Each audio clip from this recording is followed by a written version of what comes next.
Sa France ay naglaban ang dalawang puwersa. Sinubukan ng mga umatake na sirain ang gate gamit ang malaking troso. Pero pinagpapana sila ng crossbow kaya tigok silang lahat at napaatras ang mga umaatake. Saka dumating ang grupo ng mga pirata at inutusan ni Askeladd si Thorfinn na gawin ang trabaho. Sinabi ni Thorfinn na madami na siyang napatay na mga tao at dapat na siyang labanan ni Askeladd. Pero sinabi nitong kapag magdadala siya ng ulo na may helmet ay pagbibigyan niya ang hiling ng bata.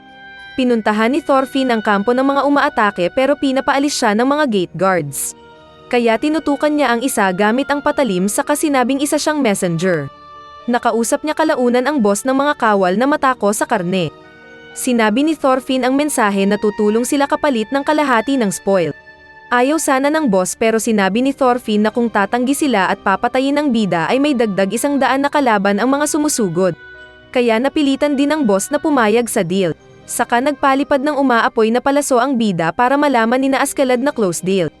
Nakita ng mga nagbabantay sa bangka ang dragon sa barko ng mga pirata, kaya sila natakot. Saka kinabukasan ay naghanda ang kawal ng taba at umatake sila sa palasyo. Sinabi ni Thorfinn na batyog ito kaya nagalit ang taba at pupugutan daw ang bida kinagabihan. Medyo na late ang grupo ni Askeladd dahil nagsimula na ang laban kaya sinabi sa mga tao na mas bilisan. Nagtanong si Thorfinn kung sino ang boss ng mga kalaban kaya tinuro nila ang may helmet. Nautos din ni Askeladd na patayin niya.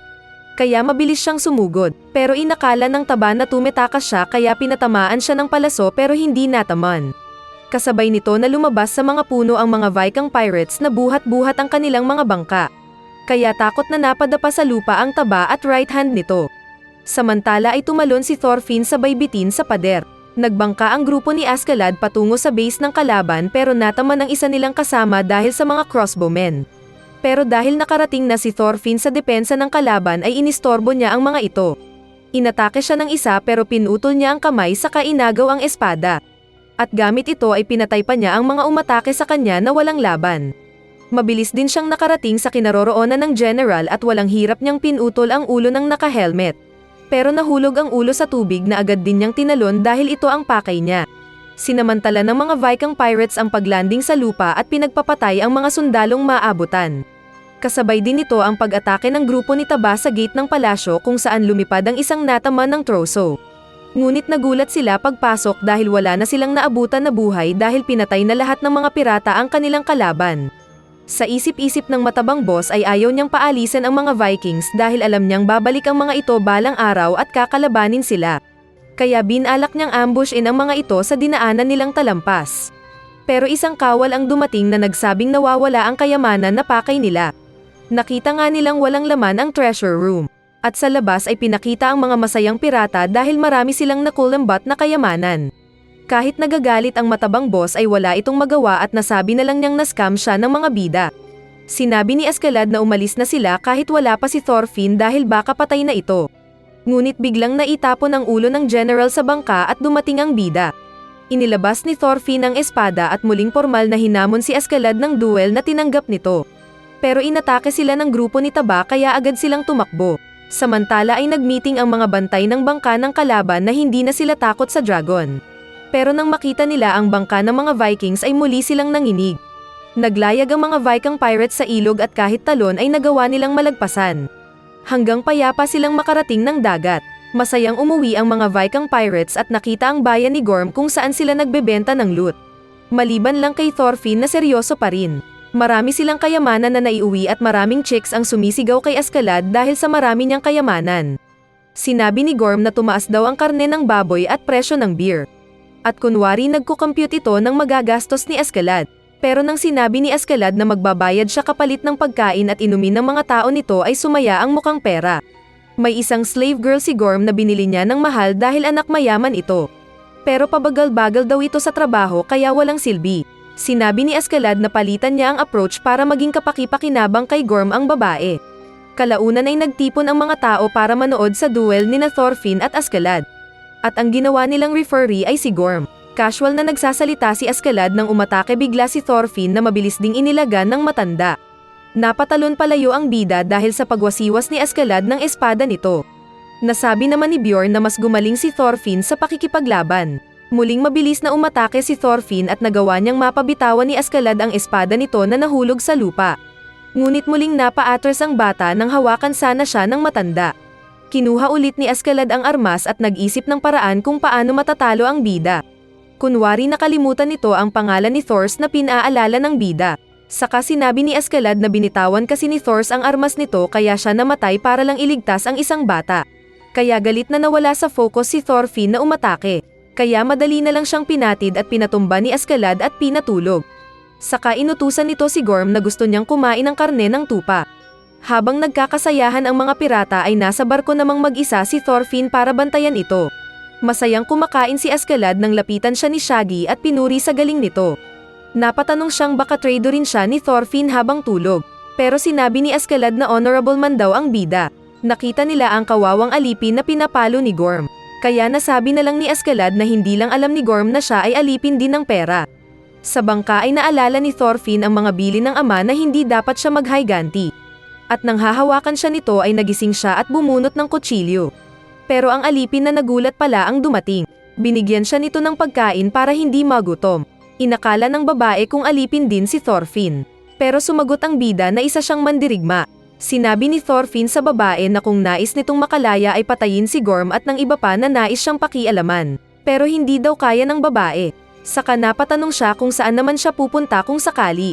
Kaya nasabi ni Thorfinn ang lupain sa malayo lagpas ng dagat kung saan siya magiging malaya. Pagkalipas pa ng winter ay naging maganda ulit ang panahon. Kaya muling naghanda ang hukbo ng mga Danish at Vikings na pinamumunuan ni Sven Forkbeard. Sinabi nito sa mga kasama na sasama sa kanila si Knut na isa ring posibleng tagapagmana niya. Hindi sana payag si Ragnar Kalbo na samahan sila ni Knut dahil walang alam ang prinsipe sa gyera. Pero walang nagawa si Kalbo dahil mababa ang rangko niya. Naglayag ang mga mananakop at mas marami silang bayan na nasakop. Walang awa nilang pinagpapatay ang mga tao at libre lang na pumulot sila ng chicks na magustuhan nila. Sa London Bridge ay busy si Thorkel sa pagpatay ng mga kalaban gamit ang palakol nito. At hindi rin pahuhuli si Askeladd dahil naroon din siya kasama ang mga tao. Sinabi nito kay Bjorn na nasa kabilang team ang grupo ni Thorkel dahil lumalaban din ito para sa pera na tulad nilang bayaran na mandirigma. Ngunit para kay Bjorn ay lumalaban siya dahil gusto lang niyang pumatay. Inutusan ni Askeladd si Thorfinn na patayin si Thorkel at dalhin ang ulo sa kanya para magduel ulit sila. Inasar ni Askeladd ang tatay ng bida kaya tinapunan niya ng punyal ang alak ng matanda. Saka sinabing patay ito sa susunod nilang laban. Pero ibinalik din ni Askeladd ang espada at sinabing gawin ng bata ang trabaho para magduel sila. May nakita silang bangka na patungo sa bridge na binabantayan ni Thorkel at nalaman nilang ito ang tuta ni Sven na si Floki. Paglapit ng bangka ni Floki ay agad itong pinagpapana at pinagbabato ng mga tao ni Thorkel. Ayaw pa sana nilang tumigil kung hindi nagpakita si Thorkel. Sinabi ni Floki na messenger siya ni King Sven at inuutusan si Thorkel na bumalik sa kanilang panig. Pero sinabi ni Thorkel na sa loob ng isang taon na nakikipaglaban siya para kay Sven ay walang challenge dahil mahina ang mga kalaban. Kaya naisip niyang mag-switch side para labanan ang mas malalakas. Saka kumuha ng malaking bato si Thorkel na kinatakot ni Floki. Hindi tinamaan ng bato ang barko ni Floki kaya mabilis silang tumakas kasama ng mga tao nito. Saka agad nagpunta si Floki sa matandang boss at nagsumbong. Dahil tinanggihan sila ni Thorkel ay nag-utos si Sven na umatake na ang mga tao nito. Kaya mabilis na umatake ang tao ni Sven sa London Bridge na binabantayan ng grupo ni Thorkel. Nagpalitan sila ng mga palaso at mayroong namatay.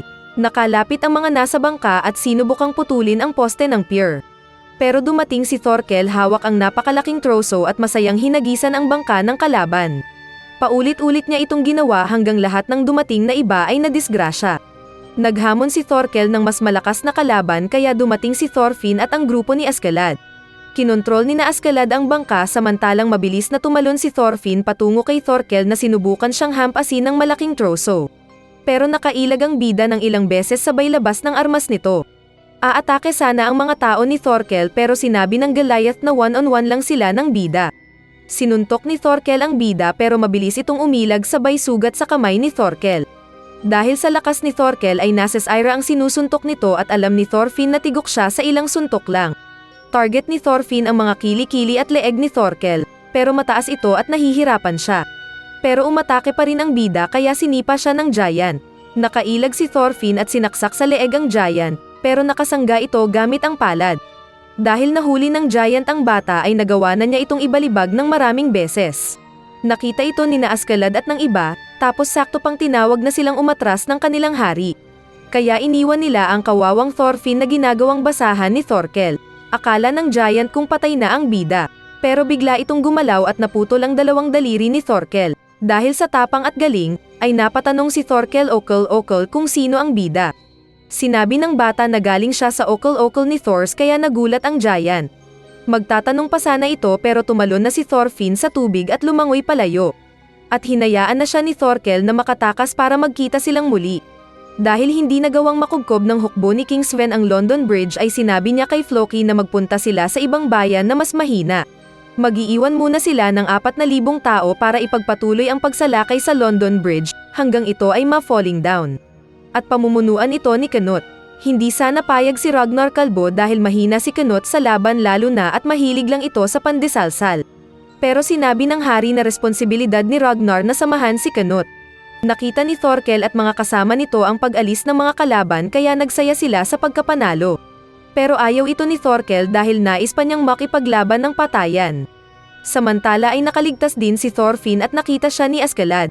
Sinabi ng leader na pupunta sila ng Wessex at pwedeng magpaiwan si Thorfinn dahil sugatan. Pero inayos ng bida ang balikat saka din sumama sa mga naglalakad na tropa. Naalala niya ang manyak na kinalaban at napatanong kung bakit ito nagsasaya sa laban ng patayan.